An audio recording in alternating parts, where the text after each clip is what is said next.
আমরা যারা 1990 সাল থেকে 2005 সালের মধ্যে জন্মেছি, আমরা বিশেষ কিছু ছিলাম না, তবে আমরা ভাগ্যবান ছিলাম। যখন আমরা ছোট ছিলাম, হাতগুলো জামার ভেতর ঢুকে রেখে বলতাম, আমার হাত নেই। একটা কলম ছিল যার 4 রকমের কালি ছিল, আর তার 4টা বোতাম একসাথে টেপার চেষ্টা করতাম। আর এই কলমটা যার কাছে থাকতো, তার ভাবসাবই থাকতো অন্যরকম। আমাদের সময়ে 1 হাত সমান কলম পাওয়া গেলেও আমরা আবার কলম কেটে কেটে অনেক ছোট কলম তৈরি করতাম, আবিষ্কার করতাম সেটা। দরজার পেছনে লুকিয়ে থাকতাম, কেউ এলে চমকে দেব বলে। সে আসতে দেরি করছে বলে আবার অধৈর্য হয়ে বেরিয়েও আসতাম। রাতে হাঁটার সময় ভাবতাম, আমি যেখানে যাচ্ছি প্রেত আমার সাথে সাথে যাচ্ছে। কারেন্টের সুইচের 2 দিকে আঙুল চেপে সুইচটাকে অন অফের মাঝামাঝি অবস্থানে আনার চেষ্টা করতাম। স্কুলে যাওয়ার সময় সবাই একসাথে দৌড়াদৌড়ি করে যেতাম।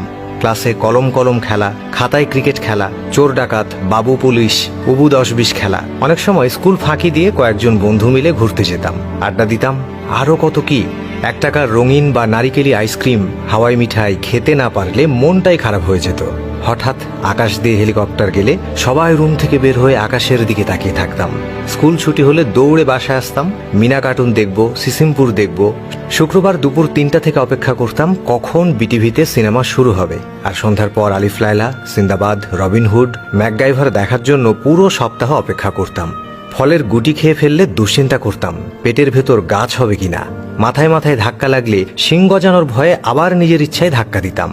কেউ বসে থাকলে তার মাথার উপর দিয়ে ঝাঁপ দিতাম, যাতে সে আর লম্বা হতে না পারে। বিকেলে কুতকুত, কানামাছি, গোল্লাছুট, বৌচি, হাডুডু, কাবাডি, দাঁড়িয়াবান্ধা, ডাঙ্গুলি, গোল্লাছুট, দড়ি লাফ, কত খেলা। চেয়ার সিটিং, কানামাছি, ওপেনটি বায়োস্কোপ, এক্কা দোক্কা, রাম শাম, যদু মধু, চোর ডাকাত, মার্বেল, 7 ছড়া না খেললে বিকেলটাই যেন মাটি হয়ে যেত। কেউ একবার কোনো কিছু খেতে দিলে আরও একবার চেয়ে বসতাম, আর না দিলে বলতাম পানিতে পড়ে যাবি। বাঁশের কঞ্চি দিয়ে তীর ধনুক বানাতাম পাখি শিকার করার জন্য। বৈশাখী ঝড়ে বাগানে আম কুড়াতে যেতাম, আর বিজলি চমকালেই দৌড়ে বাসায় ফিরে আসতাম। গাছে ঢিল ছুঁড়ে বড়ই পারতাম।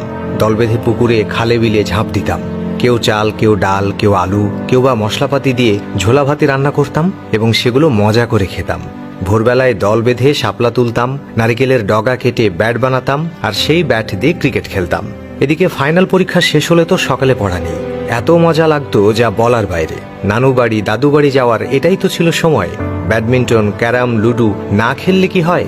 ডিসেম্বর মাস, শীতকালটা আমাদের ছোটবেলায় এমনই কালারফুল ছিল। তবে ডিসেম্বরের 31 তারিখ যতই এগিয়ে আসতো, মনের মধ্যে ভয় ততই বাড়ত। ওই দিন যে ফাইনালে রেজাল্ট দেবে, তাই আর কি। এমন হাজারো স্মৃতি জড়িয়ে আছে আমাদের ছেলেবেলার সাথে। জানি সে সময় আর ফিরে আসবে না, কিন্তু তারপরও আক্ষেপ, যদি আরও একবার ফিরে যেতে পারতাম আমাদের ছোটবেলায়। আমি জানি আমাদের জেনারেশনের যারা আজকের ভিডিওটা দেখছেন, নিশ্চয়ই আপনাদের মুখে হাসি ফুটে উঠেছে আর চোখে নস্টালজিয়া। অতএব আপনার মনের কথা কমেন্টে লিখতে ভুলবেন না। Thanks for watching.